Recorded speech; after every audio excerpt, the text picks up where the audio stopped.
La prophétie est un signe, non aux incrédules, mais à ceux qui croient. 1 Corinthiens 14, 22. La fin de toute chose s'est approchée, soyez donc sobres et veillez pour prier. 1 Pierre 4, 7. Les responsables du peuple juif cherchaient à tester le Seigneur Jésus en lui demandant un signe venant du ciel. Il leur répondit, « Quand le soir est venu, vous dites, il fera beau temps, car le ciel est rouge. Vous savez discerner l'apparence du ciel et les signes des temps. Vous ne le pouvez pas. » Matthieu 16, 2, 3.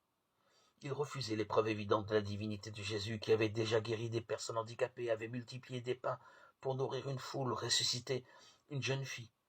Avait-il besoin d'autres signes pour attester qu'il était bien le Christ annoncé par les prophètes? Leur demande mettait en évidence leur refus de croire en lui. Aujourd'hui encore, la parole de Dieu donne des signes aux croyants pour discerner les caractéristiques de l'époque où ils vivent.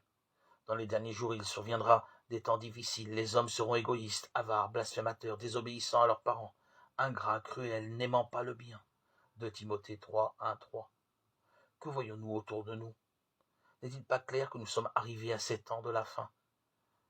Qu'attend alors le chrétien? La venue du Seigneur pour enlever son Église du milieu de ce monde qui va vers le jugement, Jean 12, 31.